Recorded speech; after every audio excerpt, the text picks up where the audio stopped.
Success means knowing that I've done everything I possibly could do for whatever I'm trying to get accomplished. Whether Mm. it be helping someone out at work from a customer standpoint or helping a coworker out, and helping family, always helping the family and doing for the family. Did I actually put my best into it? Doesn't matter what the outcome is. Hey everybody, welcome to another episode of Catching Up with Corey. On June 7th, 2025, I posted in a Facebook post about a guy's trip that I went on. Me and my friend, we've been friends for about 25 years, and this was the first trip that we've gone on. And during the trip, we got to talking, and we had such a good conversation. I just had to have him on the show. So I want you to welcome Nicholas Hewitt. Hey, good evening, everyone. Hey, Corey. It's a pleasure being here on your podcast, man. That trip is, I've been telling everybody about it. Like, it's I one of my first guys trip, and I knock off some things off my bucket list and things like that. So it was real cool hanging out with you, and it's kind of surprising that, yeah, 20 something years, and we never actually had our own trip. I had so much fun on this trip. It was definitely that we need to do again. I'm thinking Vancouver for the next trip. Yeah. Yeah, I got some things checked off my bucket list as well. Unfortunately, I got 2 years to get all the rest of them done because I'm trying to do it before 50. But we'll get it. We'll one trip at a time. It's definitely a trip to do again. Exactly. Yeah. Tell us Yeah. tell us about yourself. Okay, so me, I'm basically, family. We were really family. More than just friends, but we're really family. And some of the things you know about me over the past years. One, definitely from a working standpoint, I was in logistics for over 15 years, with the same company. But life happens, and you get that Mhm. experience of when a company decides to change management and change focus. So I was laid off, and that was an interesting experience. Especially being somewhere for 15 years, and you move your way up inside that company, and seeing how the owner has to go along with the new regime's desires. There was a sense of like, man, wow, this is really happening, and these guys really stand up for me. But at the same time, I understood it. It's business. It wasn't anything personal. So That was an interesting. did they let you take your retirement and everything with you that you Yes. built over 15 years? Yeah, yeah, they did. Oh, okay. Yeah. Wow. Yeah, man. So that was an experience, but in its own little way as well. As a man, you feel a little weird, and like, okay, like I'm really being laid off. Not fired, but just really truly being laid off. But at the same time, you feel like, wow, I got my family to take care of. No, I should have gotten out before this because I like you should have seen the writing on the wall. Those kind of things start coming to your head, and Yeah. playing your mind, but can't all I thankfully I didn't dwell on it. I just said, hey, you know what? Lord, give me a month home. And then after this month, just get a month to relax. I'm gonna put my resume out there and just help me find something. And yeah, no, really and truly, within a month, after a month, I was back to work. I couldn't stay home either, man. You know my story. I couldn't stay home. I think I made it at least to the 15-day mark before I started applying for jobs again. The Yeah. 30 days was only because I had to interview for the job. No, But okay. 10 Yeah. days and I started applying again. Yeah. Yeah. But then I went with this company that had it had some logistics to it, but I wasn't involved that much of the logistics. It was more so the inventory management perspective of it. And it was a good thing as well because I learned how industrial, like the airports, how they handle all that cleaning of all that, dishes and all those kind of things, those equipments, refrigerating all those food, the different companies they use, and just seeing those humongous dishwashers that, that's like you've been to my place. So it's like the size of my place, really, from a length perspective, these things are going through. So it was pretty amazing seeing that kind of stuff and being a part of that. And so I was with that company for let's see how many years now, about 3.5 years. And then finally, the city called me for some exams that I took, and so now I'm working with the city in the water management side of things, customer service. But really and truly, I didn't expect to like being in customer service. And it was one of those things where you take it because, like, it's time for me to get out of the corporate side of things, and now just do something that's going to have a pension attached to it and things like that. Yeah. I kind of went into it from a selfish perspective, but at the same time, as I got to do the work, I started to realize that, what, this work actually fits in. to my love language. And that's such a weird thing. You look at love language, you think of it as something that you're dealing with, your one-on-one partner with, and even your friends and family with, but as opposed to now being able to utilize that and make your job actually feel refreshing and feel like it's something that you got done at the end of the day. I mean, Yeah. don't get me wrong. Love my years in corporate. Taught me a lot. But when you get to combine now your love language of, service and, helping people, and you sit down and you have these conversations with folks day to day, you have your bad calls and things like that that happens to, some customers that may just, they're upset, but you don't take it personal. And at the end of the day, you're able to calm them down and give them information that really like they go, and then they're able to just, move through things, and you check back on their account and you get to see that they were actually helped out the way you desired for them to be helped out. Yeah. That aha moment, that Yeah. the light that's in the answer that you're giving them. Yeah, exactly. Yeah. And just knowing that, you know what, you made a difference in somebody's life today. Corporate for me was just, yeah, it was what it is what it was. It was a selfish time in my life where I'm just looking about getting my money, get my money, get my money, and not worried about, anybody else. Just doing my task, getting my job done. Yeah, I had a team when I was in corporate, but still, it was the team management perspective of it was still about being able to provide for my family, getting my stuff done, and not really helping anybody else out. Right. Yeah. So So it's interesting mixing love language with the actual work that you do. it is interesting. I was just going to say that it's interesting. I don't think I've heard anybody correlate love languages with the professional side of life. You hear about it when you're dealing with friends, when you're dealing with romantic relationships, but you've Hmm. never, I have not heard anybody speak about it in terms of, uh, And I didn't really think about it that way too either until, in just thinking about things, and even for the podcast, just looking at certain things and some of the questions, what help you define and then find your purpose. Mhm. Then I sat down, I think about it, I'm like, I enjoy what I'm doing. Why do I enjoy it? Because I like helping people. I like being of service to people. And then they hit me like, but that's a love language, dude. Yeah. And you had one of those aha moments yourself. Myself, exactly. So, Oh, yeah, so man. let me ask you the question. Hmm. The first question that I ask each guest that I have on the show: what does success mean to you? Yeah, success. Means knowing that I've done everything I possibly could do for whatever I'm trying to get accomplished. Whether it be helping someone out at work, from a customer standpoint, or helping a coworker out, and helping family, always helping the family, and doing for the family. Did I actually put my best into it? Doesn't matter what the outcome is for me, as long as I know and as long as I can see that I put my best in it. And we know when we do our best. We know when we know if we're really self-critical, you'll understand it. And that's when I'm like, okay, yes, this was it. Look, it went my way, great. Yes, that's ultimate type of success. Didn't go my way, but I still gave it everything I had. Look, it just meant that it wasn't supposed to work out at this time. So it was still successful because I learned something in the process. So for me, success, involves making sure that I'm giving everything I have into what I'm doing, and whatever the outcome is, make sure that I've gotten some form of experience, some form of lesson, some form of, development out of it. So it's not about the achievement of what you're trying to do. It's the lessons and the or not necessarily the outcome, Right. but what you learn along the way. Yes. Yeah. That's how I measure my success. Yeah. That is Hmm. an awesome definition. You have an example of something you've worked on where it went your way or didn't go your way that you feel you did successfully? Yeah, definitely. When I even with the when I was in corporate and for 15 years being there, people say, hey, being laid off, like you failed because you didn't get to the particular stages that you might have said, okay, I wanted to become a director. Didn't get there, but I became a manager, and I sat down with the directors and understood what their job entailed, and got to learn from them. So then I was able to apply it to the next job that I went to. Even though I wasn't a director, I was still able to apply it to that job. Come into I'm working in civil service right now, and with the city, everything that I'm been pulling in all these different things, I consider them to be successes because now I'm able to step into things here that I didn't.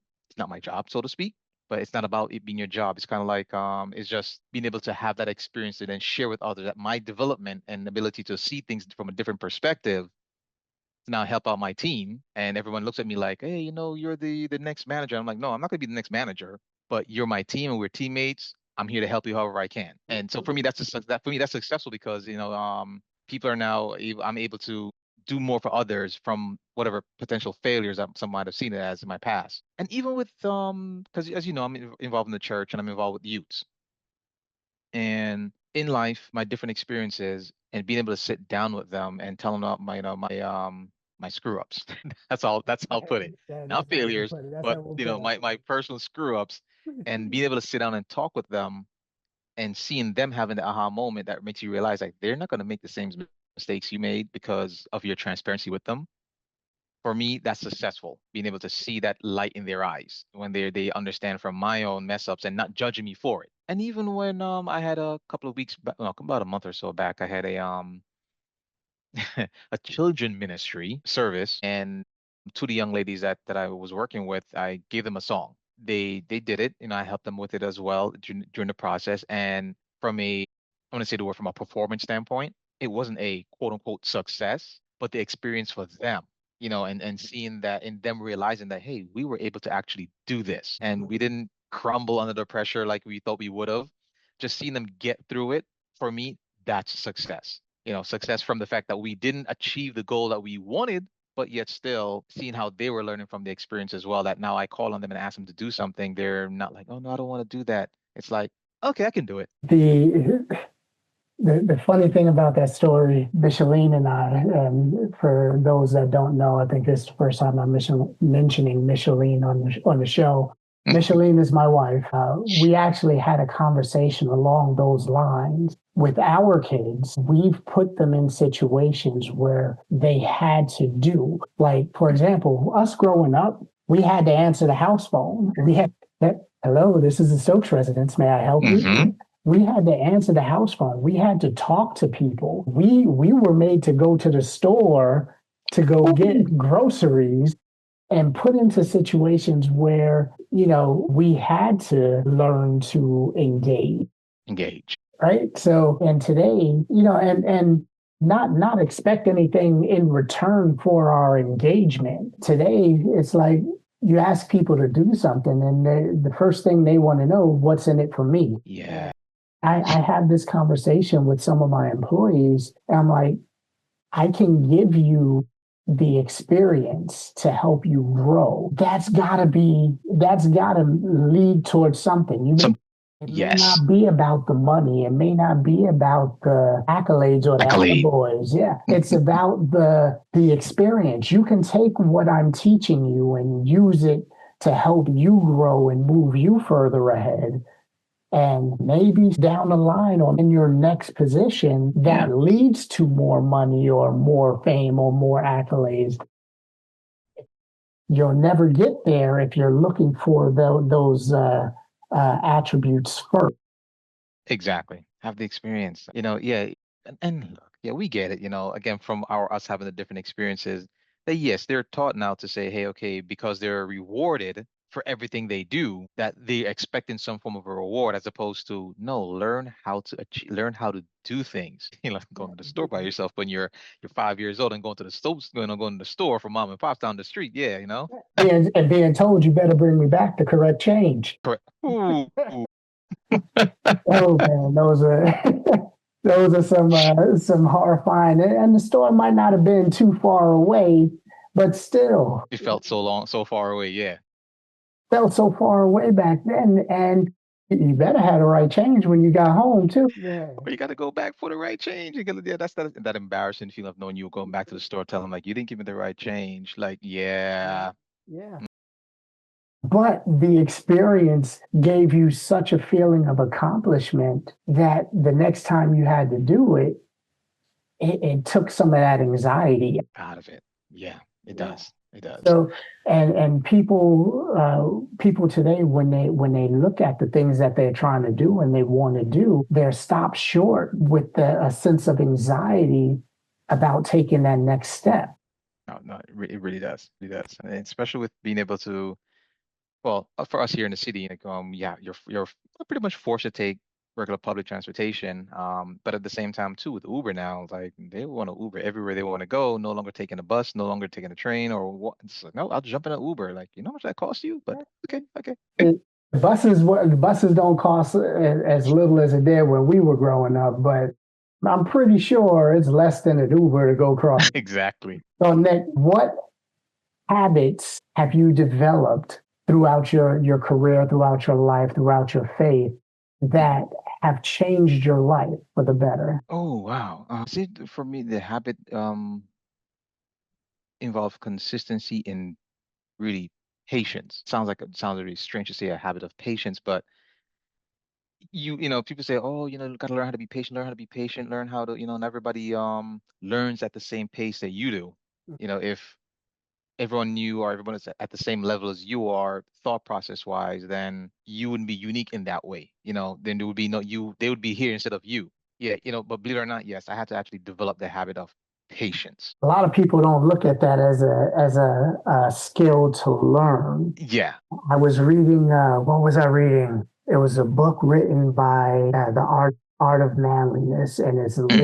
listed as one of the top skills that every man should learn is learn patience. We do need pay. Oh my goodness. Yeah, because we just expect for us folks to get things like that. Like I explained it to you, so why don't you understand it? I've showed this to you twice already. Why don't you understand it?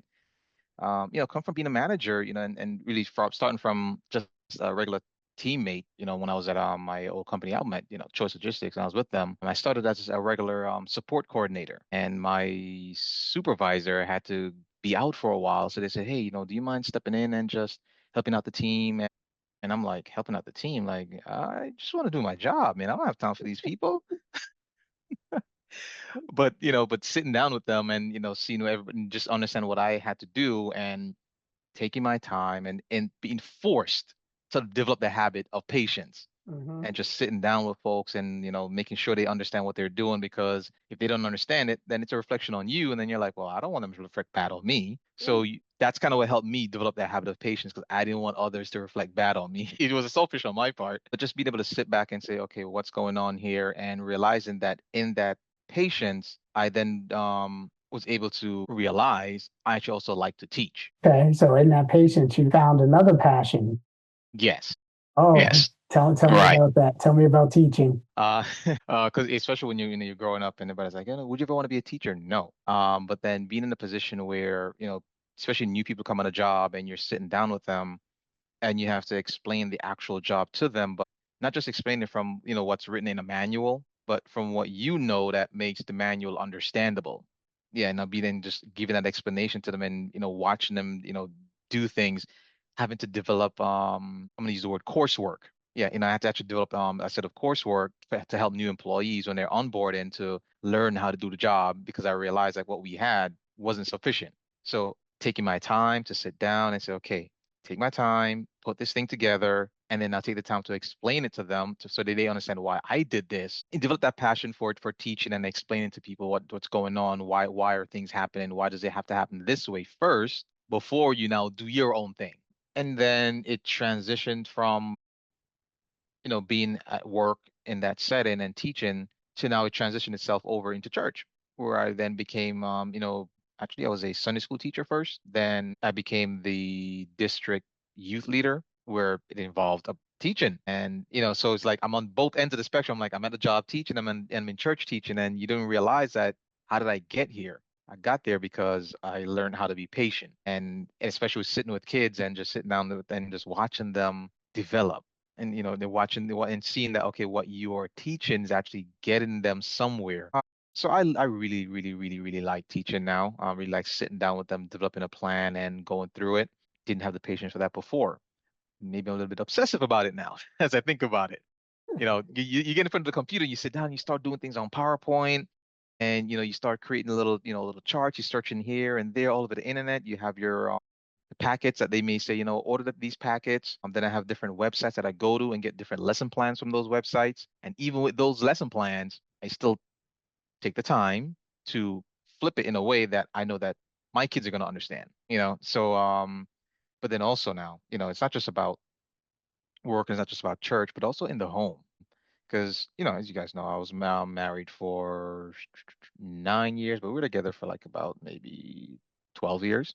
And look, being a single guy, you can do whatever you want to do, at any point in time. So now how do you now flip around that habit of patience, to in the home when it's not just about your way anymore, you have others around you. You got to It's getting to incorporate understand that, yeah, exactly. incorporate someone Cooperate else's with others. way. Yeah, yeah. Yeah, You see things and you know it's not right, but you gotta just sit back and just like, no, it's okay. Just be patient with them. They're gonna follow along. They're gonna come along with the understanding of it. As I say to people sometimes, I may not have been in the military, but I think my mom raised me a little militant ways in some aspects. I need the bed made this particular way. I need the laundry folded this particular way. I need the bathroom cleaned this particular way. So everything for me is very particular in that aspect, and then having to show others uh, this is how I need you to do it. And then be patient when they don't get it right. mm, Especially with kids, going back behind them and then cleaning it up, do what you need it to be cleaned up, but just not make them feel bad about it. So, right. and just be patient with them until eventually they're able to now do it on their own the right way, which Yeah, is your rigid your way of doing standards. things. Yeah. Yeah, you know, you may not be able to bounce a quarter off of it, but it's Yeah, yeah, man. Yeah. So, but even with marriage and just being able to, see people for who they are and understanding that where patients come in is that we change every day. every day. We're growing every day and we're developing something new in our personalities every single day. 90% of us seems the same, but if you really pay attention to the person and you're patient enough to pay attention to the person, you're seeing that 10% of change that's occurring within them. And I guess that's where I also had to learn how to be patient, from a marriage perspective, is that people change, like, and you fall in love with somebody for who they were when you first met them. Right. And when these changes are happening, it's like, oh, this is not what I was expecting. And this is not the person that I fell in love with. Yeah, those kind of words, but at the same time, it's like, well, love the person they are right now. Be in love with who they are right now. And I had to learn that over time, but I didn't kick myself for not learning it right away. It's like it's life. And Mhm. you learn these little things, you learn to realize that people are changing. And it really started with me understanding myself and learning that I was changing. And even though, I wasn't the same person, 10 years ago, it's okay.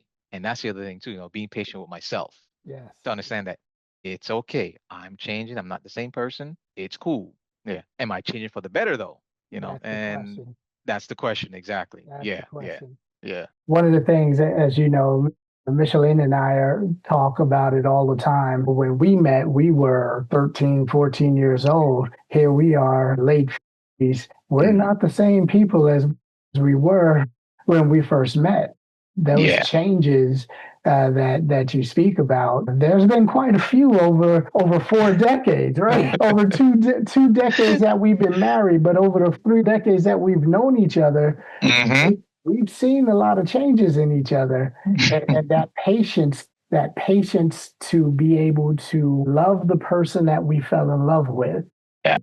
respect the person that we are currently with, and look forward to spending the rest of uh, our time together Yeah. moving forward. Moving forward. Absolutely. Absolutely. And even when we change, you are particularly some things you may change about yourself and it's changing within you, and you realize how good that change is, and you want that person to change in the same way as well. And it's like, but they haven't yet. They haven't gotten to that stage yet. Be patient. They're gonna get there. Everyone who's listening to this right now, if you're married or you with someone and you're changing and you're changing for the better, but they're not coming along at the pace that you like, just be patient. They're gonna get there. Yeah. They're gonna get there. Yeah. It's not at your speed. It's at their Yeah. speed. Their Mm-hmm. speed. Yeah. Mm. So, Nick, what books have you read that had a major impact in your life that you would recommend others to read? Believe it or not, I'm not so big on the personal author books. I'm big on the Bible because almost every single example you need about life, it's there, You'll and that's find it kind of in, you find in the Bible. That's kind of yeah, reason one of those things where I'm a little leery about. They say, hey, you know what? We want Bibles in the schools. Yeah, but are those kids really ready for some of the things that's in the Bible? No. yeah, Just being honest, like not everything a child is really ready for that's in the Bible. I don't want you to come and ask me about, hey, mommy, daddy, why were those two daughters trying to sleep with their dad? No, right. I don't want that question. So, There's some things that are in the Bible that I think a lot of people don't realize. yeah, yeah. Yeah. if you take the time to read the Bible, parental advisory should be there. That sounds really bad to say, but there are some sections in there that Yeah. need some parental advisory. Yeah, man. But the reason why, like, because growing up, my parents had me in the church. But then you hit that particular phase of your life where it's like, hey, I'm doing my own thing right now. So I didn't really get back into the church until I was in my honestly, until I got married.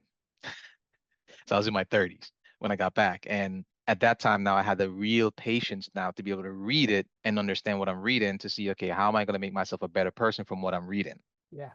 Yeah, and seeing those examples of what it means to be a good person and love, the fruits of the spirit, things like that, understanding that, hey, okay, I am not that patient of a person. As much as I'm honest, is a way to deliver honesty in a kind way. So I didn't necessarily have that kindness in my honesty deliverance. Hmm.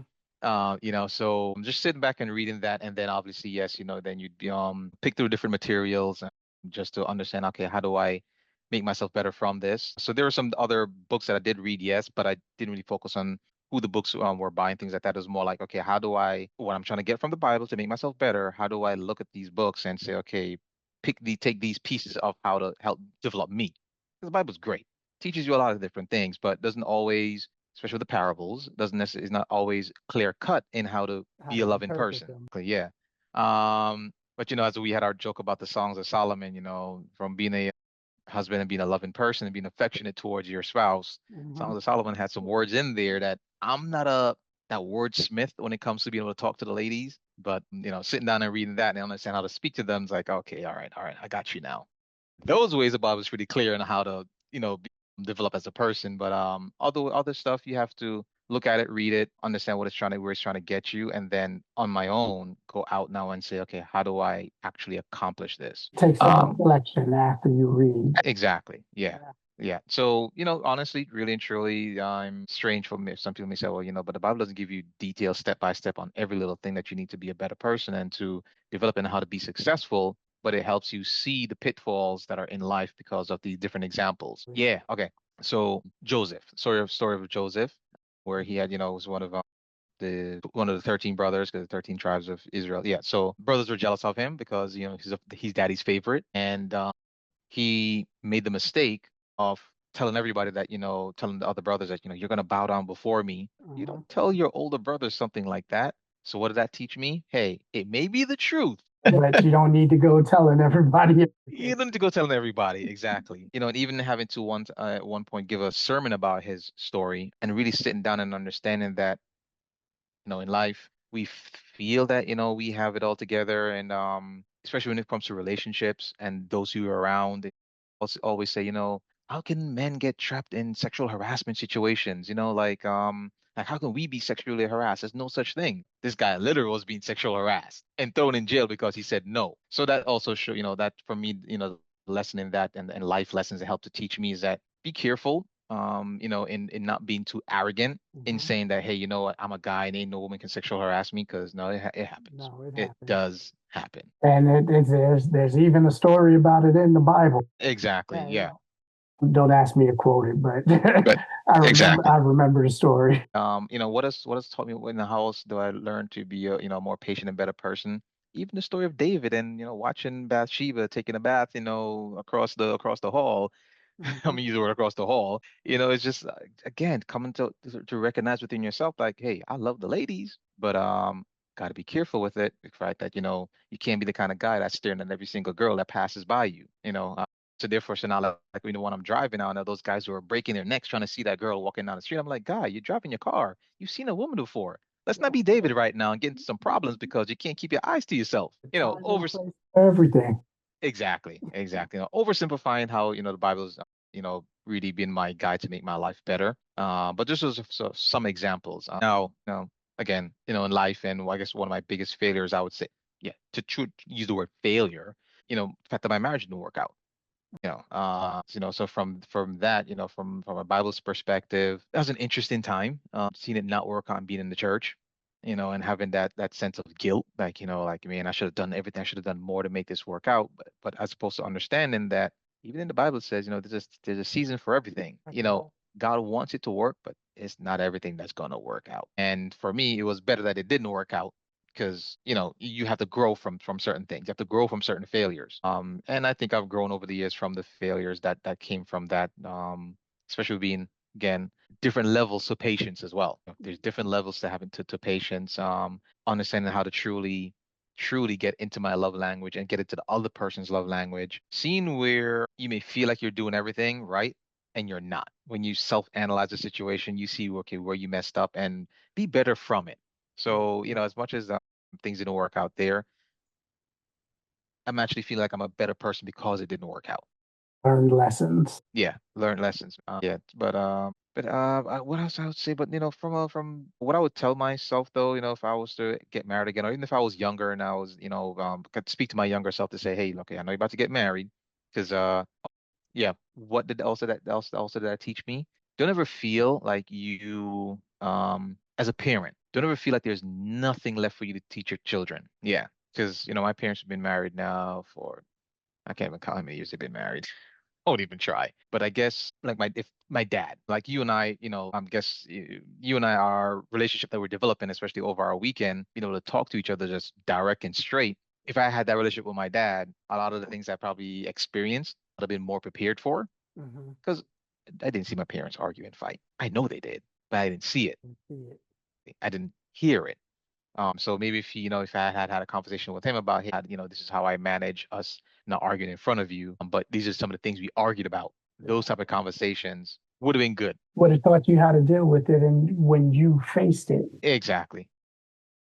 Okay, so yeah, when we were talking, the last sentence that we got to was had your father talked to you about the conversations, the adult conversations that he was having with your mom, then he would have it would have helped you been more prepared for things that you were For going through. marriage, yeah, and things that I go through, yeah, and and I guess it's because maybe it's because he didn't really, I'm gonna use the word, didn't really raise me, because there's gaps in between when I lived with him. Mhm. And for him, he believed, and as I mentioned to you, he believed that once he came here, I was about uh 15 years old. So At there that was a point, you were a huge grown gap there. man. Exactly. Yeah. In his mind, yeah, I was growing. Caribbean man, once you get to 16 years old, you're an adult. You're adult. They don't wait till you get 18, not 18, not 21, it's, 15, 16 years old, like you're grown now. So in his brain, he told himself he didn't have anything more to teach me, not realizing that, some of the most important life lessons to teach me was about being a married man, about being a husband, Uh-huh. so he shortchanged himself and what more he had to really teach me and what he could have really imparted on me. And I guess a part of that as well is not just the culture of, from the Caribbean of SARS, when you become an adult, when they see you as adults, but also as sometimes as men, we don't think of that part of our lives to impart on our kids, because there might be some pain in there, maybe involved, but just sitting down and having that culture of talking to your kids openly about stuff, that when they become adults, when they become men, it's easier to have that conversation. Like me now, for him to have that conversation with me probably be even harder for him Because he wasn't because there to raise you. I'm all of 46 years old. So it's like, but for me, what I learned from that though, and all the experiences with being married, and what went down with that, and as far as even how my parents impacted it, as far as whatever conversations we didn't even have, even from mom as well. Mothers couldn't have conversation with their sons and daughters about being married too. Uh, it's There's just a that, difference. There's a difference that comes from dad. You know, yes, dad can impart some information that mom really she knows about it, but hasn't experienced it. That experience that a young man needs from his dad. Yeah, exactly. because I'm in a similar boat where my father wasn't there growing up, and the lessons that I could have learned from him is what I miss when I started my adult life. Yeah, yeah, yeah. And especially when for me, I'm gonna say the adult males, that were around was like, my Uncle Tim. Love the guy, but he was a womanizer. Not a model I want to follow for being a married man. It's far few and far between the role models that we Yeah. had growing up. You either had those the womanizers, you had the super zealous churchgoers, you had the I'm gonna hang out on the street with my boys guy. You know, Yeah. it was the role models that we saw in our areas were few and far Hmm. between. Yeah. Yeah. So I just, for him and for me, what I taught me is that never feel as though there's nothing more for you to impart on your kids. Never feel that there's nothing more for you to impart on the generation behind you. Whether they're your kids biologically or not, there's always something that you can give back to them and to help them prepare for whatever phase of life that they're in. But also develop that comfort level as well to even share the information. Is something that came from, again, having the youths in church and to having to put myself in a position of vulnerability around them and say, hey, I'm gonna tell you my stuff. I'm gonna tell you my pain. I'm gonna tell you my business. Right. I'm gonna tell you my business from the pulpit. I'm gonna tell you my business from our little youth groups that we make sessions that we have to help make them realize how safe a space that they're in. And that's the thing too, as men, for us to really, when we're having conversations, frame it around the fact that it's a safe space where we can be vulnerable. And that's what I enjoyed with our weekend. Like, I really got the understanding that, hey, this is a safe space that we're having conversations right now. Yes. Yeah. And so it enabled to help me to, to just lay out some things I've never really even really discussed before that now I can actually, as we on this session, I can freely talk about it and not feel uncomfortable in any way. That you're not being judged. Yeah, Yeah. exactly. Exactly. Yeah. There's Yeah, not too many spaces where guys can go. I don't want to say the word release, but that has some negative connotations there. But to just let go and not have to worry about someone judging you, looking at you as weak or looking at you as less than because you showed a little vulnerability. exactly. Exactly. And so all of that really brought me around to, one of the questions that you had there was,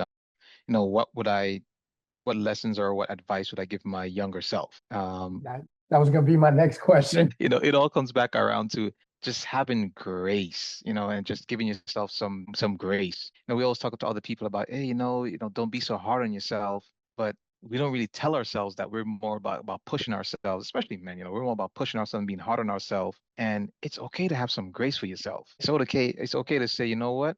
I could have been done better, but it ain't that bad. Yeah. So, how would you define grace in that setting?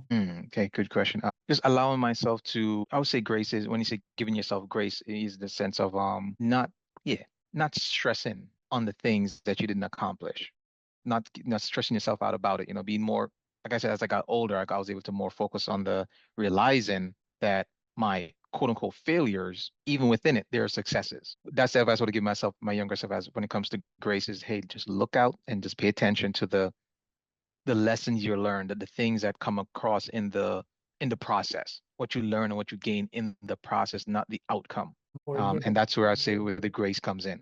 Yeah, some more because you can't be giving it. patient with yourself. I was saying, yeah, you can't be patient with yourself. Hence the grace. You can't be patient with yourself if you don't understand how to see the forest from the trees. Yeah, Yeah, yeah, exactly. man. So giving yourself a little bit of room to make some mistakes and Mistakes. learn Yeah. from what you are doing, from the activities that you're partaking in, learn from those Hmm. mistakes. Yeah, yeah.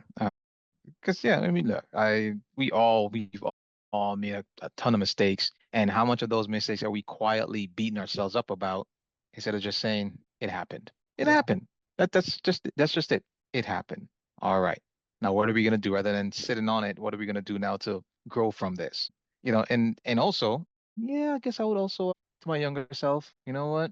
It's okay to not be a guy's guy, but still in that grace aspect of it, meet some friend, make some good male friends that you can actually just talk to and know that it's okay to just talk.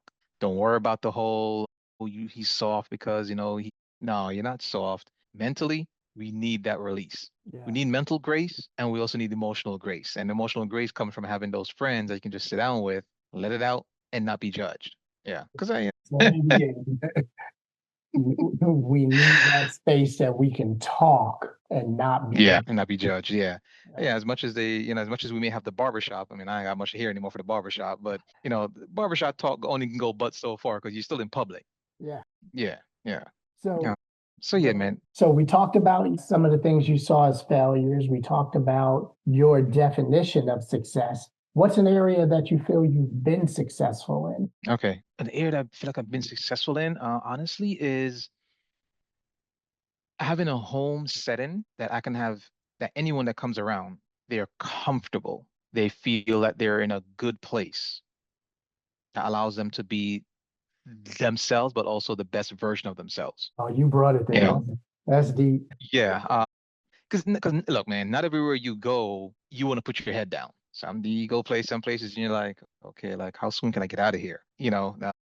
Some folks you go around some people and you see their family structure, you see what's happening around them in their lives, and you're like, ooh, my life ain't so bad, and that's not a good thing, but it's a reality. So, I feel good about myself that, where I live, my home setting, that, those who come by can be at peace when they come there, and that took a lot over the years. Yeah, yes, okay. There was a period there where that I lost some of that. Be honest, I lost some of that for a little while, but it's back, and it makes me even happier knowing that it's there. I told one of the young men in my church, and he comes over. Yes, he'd come over, want to stay, don't want to go home. I got two younger kids from my church as well. They come around, they don't want to go home. Their friends and family come around, they want to hang around a little bit longer. And it's good knowing that your house can be a safe space, a good space. That's probably one of the reasons why you guys come over so often, prefer to come here when you come to New York. And I appreciate that. It really does make me feel good that I'm making somewhere that people come by, they can be comfortable and just like they're at home. Well, brother, thank you for talking with me. We're gonna call this good. I think we've been on here, been on here Yeah. for quite a bit. Thank you. Do you want to give a shout out to your social media where people can find you? Yeah, I'm not that big on social media, but man, I don't even know my Instagram handle. That's how bad I am. Well, I got you. I'll put it on there. Okay. Well, again, everybody, this was Nicholas Hewitt. Thank you, brother. I appreciate you too, brother. Thank you, man. Thank you. Producer Nala wanted to chime in and give her thoughts. So the next voice you will hear is producer Nala joining the conversation. So I took a men and masculinities class and I interviewed the both of you. And today at work, we were talking about shaving, and also just now when you and mommy were downstairs and we were looking at pictures of Uncle Nick with hair, I practiced braiding when Uncle Nick had long locks. And then I also was talking about how I learned how to shave my beard. You daddy.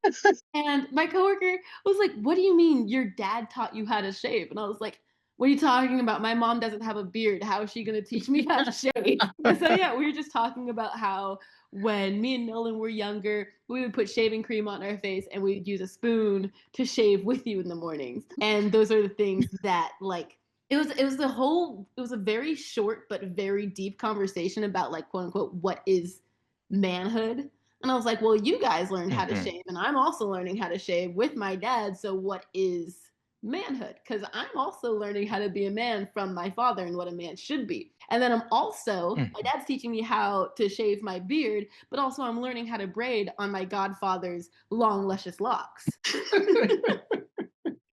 I was like, so what is it? It was just a really interesting, like, they're like, this is what it's supposed to be. And I was like, well, these are two very different things that's going on in my life specifically, where I have learned what a man is supposed to be from two men who are constants in my life, but also feel like they haven't had father figures in theirs, or haven't, not feel like, but haven't had fathers in their life. So mom Hmm. shaved me while we were dating. Like she would, I'd lather up, and she would take my razor and she would give me a shave in the morning. And when I started shaving my head, she would shave my head because my shoulders after so many push-ups, I couldn't reach the back of my Go back there. couldn't reach the back of my head. So she would shave me in the morning. You know, teaching you how to shave only made sense. Exactly. Because now, Exactly. once when you're dating and your boyfriend, husband, girlfriend, whatever, starts doing mad push-ups, and can't reach the back of the head, No, I know how to shave. yeah. But yeah, yeah, and again, that comes back to again, that would have been a so-called men teaching men that thing, but it makes sense that men teach their daughters how to do that because why? So their daughters can then become even, and if it's a wife, become an even better wife. Because again, Yeah. even the shaving thing for me, like Prue's never attempted to shave me, never, Sure. and I don't think I would have even allowed her to. Why? Because I've never had that comfort level with anyone to say, hey, yeah, go ahead and shave me. Even in the barber shop, and I'm like, why are you coming near me with that razor? Yeah, To the yeah. front. The one of the things in the book I was telling you about, he said that a thing, not a skill, but every man should get a straight edge razor shave at least once in their Hmm. life. There's something about laying back in the chair and having another guy or your barber, because barbers are not just guys, and Anymore. walk up to you and hold a razor to your throat. It's humbling. It's humbling and it requires a lot of trust within you, A within lot of two trust. people. There's three sets of people that you need to trust wholeheartedly Hmm. in this world: a lawyer, Hmm. your accountant, and your barber. That I think it's a very interesting, like, mirrored relationship between men and their barbers, and then the illustration that I did called "Beginning of Self Love" of the mother and daughter with getting their hair done. Mhm. You guys learn Hmm. intimacy Hmm. through the shaving experience because there's knives involved, and you're like, this is how you take care of yourself.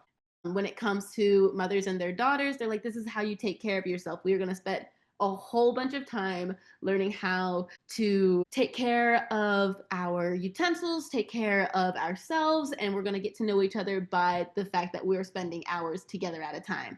And I think that that is a really nice duality of just the getting ready process and then also understanding what it means to be intimate with someone in a non-sexual or romantic way. And I think Hmm. every time guys are intimate, there are knives involved, right? No, I'm taking the mic away from you. That was my 2 cents that I wanted to add into the conversation. No, no, That we and have I'm here. glad you have these experiences to be able to even sit down and appropriately, articulate it with, your coworkers and your friends. That yeah, they're quote unquote gender specific roles that really aren't even supposed to be gender specific roles. Yeah. I They're mean, they're about life lessons. Yeah. I think it I was mean, one of Yeah. the things that you had read where it was like the relationship between a dad and a daughter is supposed to show what, like, specifically the shaving conversation, what kind of man you should be looking for in the future. So if you are finding a man and he's like, no, I just don't trust you this much, and you're like, okay, well, this is now a whole trust issue thing that we need to work on. Is Hmm. he okay with having the conversation and being like, well, I learned from my father that specifically trust, because I have gone through the shaving event, is a big part of what I want to look for in a partner. And so I think it was something you said that it was like fathers show their daughters how their future partner should act. Hmm. Yeah. Hmm. That's all I had to say. I love you. Love you too, babe. Mwah. Bills paid, locks laid, damn, you can't even tell me nothing. Fresh J's from Bay, he knows how to treat a lady. And I'm so proud of where I am, don't need to spin the block again. This episode was produced and edited by me, Nala Monet. Our intro is A Piece of the Pie by Alana Jordan, and our outro is Diamond Energy by Thija Renee and Trauma Center. The host of Catching Up with Corey is the man himself, and you can find him anywhere at Corey L. Stokes. If you have a story and you want to share it, use the link in the bio or description. Let's celebrate success together. And I deserve it all.